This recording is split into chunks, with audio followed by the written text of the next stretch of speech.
ये लोग इतने केयरलेस हैं, फेडरल बोर्ड वाले इतने केयरलेस हैं कि मैं आपको बता नहीं सकता। आज का जो मैथ का पेपर था उसमें सब्जेक्टिव के अंदर, हार्ड एरिया के पेपर के अंदर, दो क्वेश्चन सिरे से गलत हैं। स्टेटमेंट ठीक नहीं है, टाइपिंग की मिस्टेक है। और एमसीक्यूज के अंदर जो क्वेश्चन नंबर 10 और 11 है वो सेम है, रिपीट किया हुआ है। मतलब आप अंदाजा लगाएं कि क्वेश्चन ही रिपीट कर दिया। 10 और 11 जो है, एक ही एमसीक्यू दो दफा दे दिया। मतलब कहाँ है वो लोग जो पेपर को प्रूफ रीड करते हैं, कहाँ पर है वो लोग जो पेपर को फाइनलाइज करते हैं, फिर उसके बाद प्रिंटिंग प्रेस में जाते हैं, मतलब कुछ भी। अस्सलाम वालेकुम। तो बच्चों, क्या हाल है? आज का आपका 12th ग्रेड का बायोलॉजी का और मैथमेटिक्स का जो पेपर है उसका करते हैं जनाब एनालिसिस। तो बात कुछ इस तरह से है कि बहुत सारे बच्चों ने इसलिए बायोलॉजी रखी होगी कि उनको मैथ अच्छी नहीं लगती, और बहुत सारे बच्चों ने इसलिए जो है ना वो मैथ रखी होगी क्योंकि वो बायो से डरते हैं। तो आज फेडरल बोर्ड ने बायो वालों को और मैथ वालों को इकट्ठा रख के रगड़ दिया। तो पेपर की अगर हम बात करें तो पेपर मुश्किल हो तो खैर होती है। पेपर अगर कॉन्सेप्चुअल हो, क्वेश्चन ट्विस्ट करके पूछे गए हों, तो उसकी खैर होती है कि मतलब वो पेपर आसान या मुश्किल होता है। और कभी पेपर आसान आ जाता है, कभी मुश्किल आ जाता है, कभी आपको तैयारी ना होने की वजह से पेपर मुश्किल लग रहा होता है, कभी आपकी तैयारी बहुत अच्छी होती है तो आपको मुश्किल पेपर भी आसान लगता है। लेकिन 3 घंटे से ज्यादा पेपर लेंथ ही नहीं होना चाहिए। ये एक लॉजिकल सी बात है। 3 घंटे का पेपर है तो वो इतना होना चाहिए कि भाई वो 3 घंटे के अंदर अंदर मुकम्मल हो जाए। अब एमसीक्यूज की अगर हम बात करें तो मैथमेटिक्स के जो एमसीक्यूज थे, यकीन करें कि हमारी जो टीम है उसके जो टीम के मेंबर्स हैं वो, हालांकि ऐसा नहीं है कि वो कोई ऐसे ऐसे कोई लोग हैं, क्वालिफाइड टीचर्स हैं जिनको मैथ पढ़ाते हुए 10-10 12-12 साल हो गए। जब उन्होंने भी पेपर देखा तो उन्होंने कहा यार ये तो नहीं 25 मिनट में सॉल्व हो सकता, ये तो इसको तो घंटा लगेगा, इसके लिए तो हमें पेजेस चाहिए।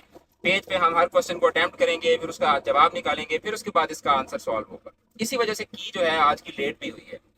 It was a lengthy paper. और लेंथी होने के साथ साथ थोड़ा सा पेपर इस तरह से वियर्ड भी था कि एमसीक्यूज के अंदर अगर आप सारे क्वेश्चन इस तरह के दे दें कि जो सोल्यूशन बेस्ड हों, और बच्चे के पास रफ करने के लिए भी जगह नहीं है कि चलें। सब्जेक्टिव में ये होता है कि आप रफ रफ करने के लिए आपके पास पेजेस होते हैं, उसके ऊपर आप अपना रफ वर्क कर लेते हैं। अब उसमें बच्चे के पास कैलकुलेटर भी नहीं है। बच्चा को आप क्या समझते हैं कि बच्चा जो है वो कोई मूसा अल ख्वारिज़मी है, वो कोई मतलब क्या है वो, मतलब अभी मुझे मैथ के सारे साइंसदानों के नाम भी नहीं आते कि मैं उनके नाम लेके आपको बताऊं। बहरहाल द थिंग इज कि इतना ज़्यादा बच्चों को तंग नहीं करना चाहिए था मेरे ख्याल में पेपर में। अगर पेपर मुश्किल होता तो हम कहते चलो हाँ पेपर मुश्किल था, बस दैट्स इट। लेकिन लेंथी था, बहुत ज़्यादा एबनॉर्मली लेंथी था। मैथ का पेपर तो एबनॉर्मली लेंथी था। फिर इस तरीके से बायो के पेपर की अगर हम बात करें तो एमसीक्यूज के अंदर जो है वो सारी डायग्राम्स भरी हुई थी। डायग्राम बेस सारे एमसीक्यूज बनाए हुए थे। भाई अगर आपने एमसीक्यूज के अंदर डायग्राम पूछनी है तो फिर आप शॉर्ट क्वेश्चन में क्या पूछेंगे? तो मतलब एक लॉजिक तो होनी चाहिए ना पेपर के अंदर। पेपर के अंदर एक सिमेट्री होती है, पेपर के अंदर एक मैकेनिज्म होता है जो कि नजर आना चाहिए। तो वो मुझे आज के दोनों पेपर्स के अंदर जो है वो नजर नहीं आया। अब नेक्स्ट आप लोगों का पाकिस्तान स्टडीज का पेपर है। पाकिस्तान स्टडीज का हम लोग क्रैश कोर्स भी अपलोड करेंगे, उसको भी आप लाजमी देखिएगा। लेकिन पाकिस्तान स्टडीज का पिछली दफा भी ये हुआ था कि पाकिस्तान स्टडीज का पेपर जो था वो बड़ा वियर्ड किस्म का पेपर था। तो इस दफा भी आप लोग अपने वो जिस तरह होता है ना सीट बेल्ट बांध लें, जिस तरह मैंने अपना सीट बेल्ट लगाया हुआ है, तो you should also fasten your seat belt. और एक चीज़ जो बड़ी इंपॉर्टेंट है जो कि मैं आप सबको यहाँ पे बताना चाहूँगा, वो ये है कि पाकिस्तान स्टडीज़ का जैसे ही आपका हफ्ते वाले दिन पेपर होगा उसके बाद इतवार का आपके पास एक दिन है, और उसके बाद सोमवार को आप लोगों का इंग्लिश का पेपर है। और यकीन करें कि इंग्लिश और उर्दू ये दो वाहिद सब्जेक्ट्स होते हैं आपकी डिग्री में जो आपको कंपनसेट करते हैं आपकी उन चीज़ों को जो आपके साथ हार्ड लक्स होती हैं साइंस के पेपर्स में। तो अभी आप रजिस्ट्रेशन करवा लें। अभी 12th की इंग्लिश की रजिस्ट्रेशन ओपन है, इंग्लिश की अकेडमी की क्रैश कोर्सेज की। हम लोग पहले भी आपको इनवाइट कर चुके हैं, मैं दोबारा आपको इनवाइट करना चाहता हूँ।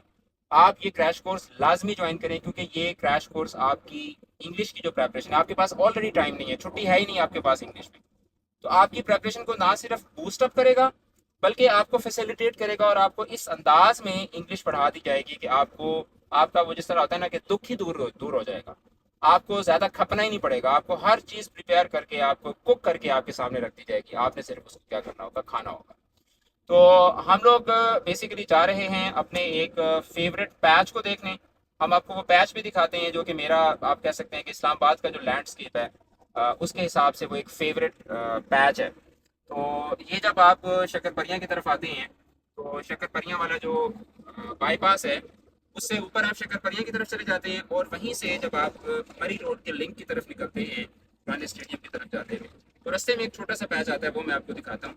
और इसी दौरान जो है वो आप एकेडमी का नंबर जो है वो आपको नज़र आ रहा होगा, उस नंबर पे आप रब्ता करें और अपने आप को इंग्लिश के क्रैश कोर्स के लिए लाजमी लाजमी रजिस्टर करवाएं। ये मैं अपने लिए नहीं कह रहा, ये आप लोगों के फ़ायदे के लिए कह रहा हूँ। पैच से तो जनाब चला है। ये है वो पैच। और ये क्लाउडी डे में और बारिश में तो हाँ, अभी बहुत यहाँ से प्यारा ना है। ये वाला जो पार्ट है ना, ये स्टार्टिंग फ्रॉम हियर, अब यहाँ पे आप देखिएगा कैसे दरख्त जो है वो कैसे झुके हुए हैं। शैडो है। बहुत शेडवी प्लेस है, और ये यहाँ पे बहुत मज़ा आता है, खासतौर पे गर्मी में जब यू आप। Feel so good. ये जगह जो है ना, that is our favourite place. और वीडियो को शेयर करें अपने दोस्तों के साथ भी, उनको इनवाइट करें इंग्लिश के क्रैश कोर्स के लिए, और जुड़े रहें चैनल के साथ। अपना बहुत बहुत ज़्यादा ख्याल रखिएगा। All the best. खुदा हाफिज़।